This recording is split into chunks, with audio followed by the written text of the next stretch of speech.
marketing principle number 4, copy.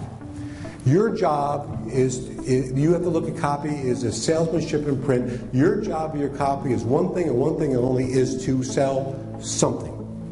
Now what I like to do is I like to show you my most successful outrageous sales letter I have ever created. This is the one that actually won me back in 2010 the RAC Award. I'm not saying this to brag, but that's the most prestigious award you can get in retail advertising. It's like the Emmys are to television or the Oscars are to movies in retail advertising. But what's important about this is not the fact that I won this award. What's important about this is the fact that it was my most successful, outrageous sales letter I ever created for my menswear business, and it generated over $1 million in sales for me, and has now been utilized, and I've counted them, in 69 other industries using this as a template. And what this actually is a 5-page handwritten sales letter on yellow legal pad. Now, the entire 5 pages is in the book, and what I'm going to tell you is when you get the book, study it. Each page I dissect for you. Study the copy.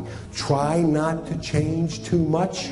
What I do works pretty good. You don't have to get too creative with my stuff. Just follow it. But on the first page, I did this as a headline. Sometimes when times are tough, you got to do some pretty drastic things. By the way, I did that back in 2002. Obviously, that headline works today. And there's 4 other pages, but then you get to the 5th page. On the 5th page, there was actually 4 shameless bribe handwritten coupons that we sent out to our customers. Now, I want you to think about this for a second. Who was getting this? It came in the mailbox, and in my case, the wife usually opens the mail. In my case, I fault this all the time because the wife was looking for quote-unquote junk mail that doesn't apply to her, and she wants to now throw that out.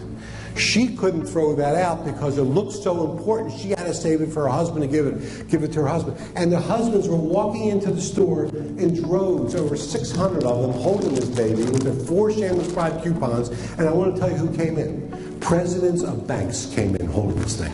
Presidents of Fortune 1000 companies came in holding this thing.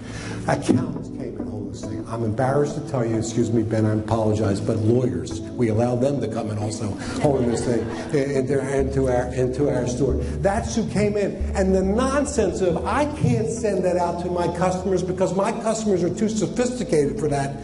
Presidents of banks, accountants, presidents of Fortune 1000 companies, lawyers, those are the same people that you're looking at, you're saying they're too sophisticated for that. You want to be using this everywhere and anywhere that you absolutely can.